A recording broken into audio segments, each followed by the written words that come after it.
Aimés dans le Seigneur, vous devez noter que Dieu, il est plus votre Père que votre Père charnel. Dieu est beaucoup plus votre Père que votre Père qui vous a engendré charnellement. Parce que, vous savez, la chair est éphémère, mais l'esprit est divin. L'esprit est de Dieu, il est venu de Dieu, d'après le livre d'Ecclésiaste, vous voyez, ou encore d'après le livre de la Genèse.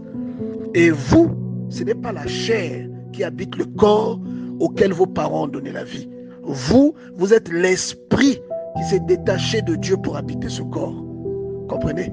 Donc votre vrai Père, c'est Dieu. Votre Père charnel n'a pour vocation que de vous illustrer l'image de Dieu. C'est-à-dire, voilà pourquoi on dit « Honore ton père et ta mère car ce sont tes dieux sur la terre ».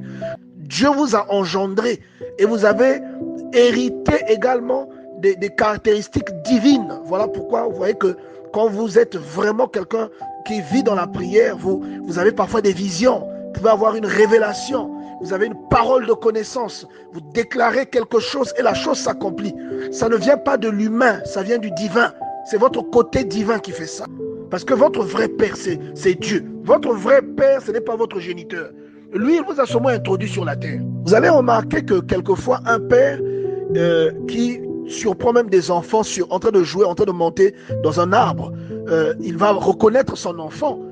Quand il va leur demander de descendre, il va châtier son enfant. Vous voyez, la plupart du temps, celui qui a la maîtrise, il ne va pas châtier l'enfant du voisin parce qu'il va éviter les problèmes.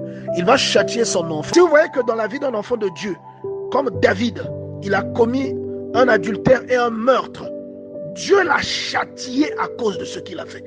Vous voyez, Dieu l'a châtié. Est-ce que vous comprenez? Mais vous allez par exemple voir d'autres personnages, ils ont fait du mal. C'est le mal là à payer dans leur vie et ils sont morts. Mais le châtiment de Dieu vers son enfant ne tue jamais son enfant. Il va lui donner comme une correction, mais ça ne va pas le tuer. Vous voyez?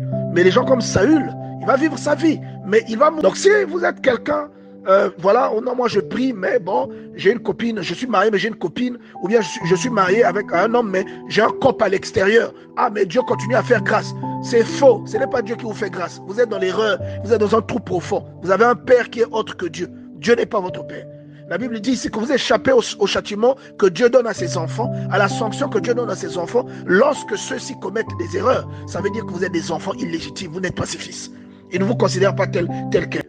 La Bible dit, le Seigneur châtie celui qu'il aime et frappe de la verge tous ceux qu'il reconnaît comme ses fils.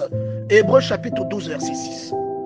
Et la parole précise au verset 8, mais si vous êtes exempt du châtiment auquel tous ont part, c'est-à-dire si vous êtes épargnés du châtiment de Dieu auquel tous ses enfants ont part, il dit vous êtes donc des enfants illégitimes et non des fils. Regardez, c'est pas parce que vous habitez dans des enveloppes corporelles qui ressemblent à vos géniteurs charnels que vous êtes uniquement les enfants de ces géniteurs-là.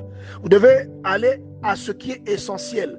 Et l'essentiel veut que votre corps un jour vous le laisserez.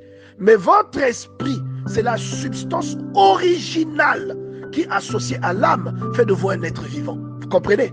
Et donc, lorsque vous faites cette identification, vous vous rendez compte que vous avez un Père.